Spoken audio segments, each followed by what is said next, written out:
this also reminds me of the Kims, in North Korea, because there are That's it. countless tales.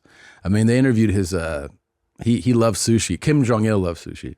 So he had a sushi chef from Japan, right, that lived at one of the palaces or whatever. And that guy was like, he goes, he would come home some days. You're like, this is the greatest guy. He would just like be, he'd be laughing, smiling. And then he goes, he would get home some days, like the car would pull up and he was just like, kill that guy. And it was that kind of a switch. But there is no,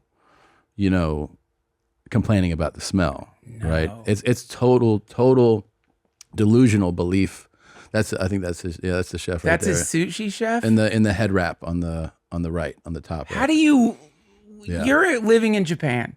You're a sushi chef. You're probably a good one. Probably. How do you take that job? That's a fantastic question. Who goes? You're out of your mind. You're out of your mind. He's an adventurer. How did he get out? How did he get out? It wasn't a, I don't think it was, like an escape. It was like, agreed upon and probably wanted to switch it up. I mean, you remember how he killed his uncle? No. Kim Jong-il wanted his uncle killed, who was a high-ranking person in his party. Yeah. And so he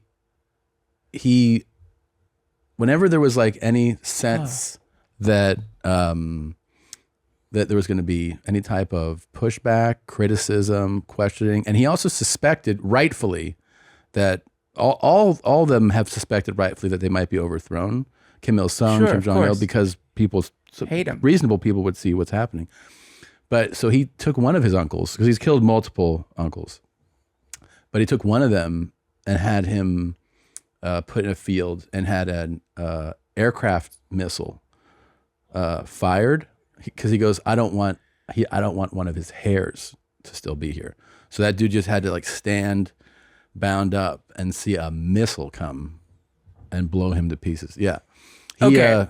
How close to being like that do you think you are? Like what would like have how much power would you have to achieve? I'm just saying, you personally, like it's fun to think about, like, okay, to me that sounds insane. It's insane. But if this or that happened, it would kind of start making sense. Oh, right, you know what I mean? Right. Like, I do think though, in order to be that vicious, there's got to be something in you, or you have to be groomed in it. And these guys were all groomed in it. Like Kim Il-sung had Kim Jong-il, who had Kim. Oh my God, what's the current guy? I just fucked up on his name. I can't believe you can remember all those names of North Korean leaders. But the current Kim Jong-un. So he was raised by Kim Jong-il, and Kim Jong-il was raised by Kim Il-sung. So but I mean, imagine growing up in the world. That world is, everybody is out to get us. America is full of evil, like they're evil overlord. They're like in the story, if you're in Star Wars, and the story in North Korea is we are Luke Skywalker and they are Darth Vader, right? That's what America standing is up there. Against and it's imperialism. 24/7 and you never get outside information. And so if you're groomed in that, I think it might be easier to do something like that. I don't think Duncan or Tom of today, who have lived thus far, could be turned into that level of a person. I think it would have to start when you're young, and you have to be in this environment where like you're also raised to think like that's what being a leader is, and that's what being a real man is like. Right. Don't forget, they have multi-generational killing. Yeah. When you turn against the state, like if you criticize Kim Jong-un, they do the 3-generation thing, which is like if it's you, they kill your parents and your kids, so that there is no lineage passed on of you anymore. But it's for your fuck up. So they die and they die because of you. Wow. Yeah. Wow. Yeah. I mean, I don't know, man. I think he's a pretty cool guy. I heard that he loves basketball. He loves basketball. Yeah. And I don't know if you've ever seen his trampoline tricks. He does they're hilarious. That's they're funny. like really cool, kind of inspirational too. Yeah. Have you read his self-help book? Are you joking? Yeah, he looked it up. Wait, no. I just made that up. I know. It's a t-shirt. It's a t-shirt though. Can you open the shirt, please? What? It's no shoes on the trampoline. What the fuck? It's him and Trump. That's a meme or something? Like It him on must a be. trampoline? I guess. Whoa. Have you seen like how what they teach in like North Korean schools? Yeah. They'll be like, he was born on a mountaintop, Yeah. and like the sky opened. I think they said that Kim Jong-il played golf 9 times, and he had 18 holes in ones, and then he was like, I'm bored by this now. I'm done with this game. It's too easy. Crazy. It's too fucking easy. Yeah, and just that, the greatest at everything ever.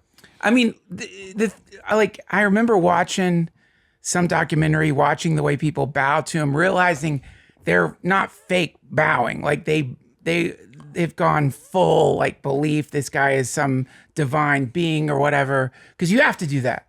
Like you can't have cognitive dissonance, or they can detect it and then you get arrested. So you have to fully believe. So when Kim Jong-il died, when he died unexpectedly a few years ago, right before the sun took over. Yeah. There were these like parade, I don't want to call it parade, like memorials in the streets, like millions of people in the streets. You could get arrested and punished if you were not seen to be wailing and crying enough. Wow. So you couldn't just be like, this is how I grieve. Oh my God. So you would see, like, when you saw people like screaming and like falling to the ground, it was so that they were crying hard enough for the like overseers to see. Man, it's so trippy to me to think that the planet Has it's a like place these like little that on Earth? petri dishes. Yeah. Where in some of them, shit like that is just growing. Shit like It's that's happening, So thriving. wild. You got to see this when do a Kim Jong-il funeral. Yeah, people crying. And when you would get punished, right? So you'll see, like, that might not be enough. Yeah. So it would. She's squeezing tears out. Right. Just please let me cry. They wanted you to be scrub along. You'll see, like, There they want you you to be go. like that. Like you have to.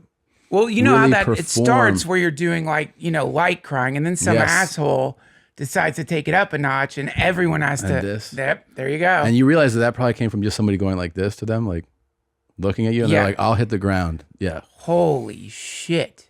yeah, yeah. You had to show that you were truly, truly mourning. You know, the other thing that's creepy about those places is I think like, people like you and I just talking shit about it. Yeah, We have this natural assumption like, well, they're not going to do anything to us. right. But like, why? They Yeah. can get people anywhere they want, Totally. anywhere at any time. Like, That's true. what happens if just by some stroke of bad fortune, he actually likes your podcast? What if he's like a regular watcher of your show and he's excited? He's like, oh, I hate Bert's not there. Fuck, his kidneys are fucked up. I hope he's okay. Then we're sitting here laughing at him and he's just like, oh, have them killed. My name is Duncan Trussell, and I am sorry for what I said. I mean, we do assume great. that. I know, we always Why do you assume think you're when you- safe here? They I can know. get you if they want. That's true. Bert and Tom, Tom and Bert. One goes topless while the other wears a shirt. Tom tells stories and Bert's the machine. There's not a chance in hell that they'll keep it clean. Here's what we call 2 bears, 1 cave.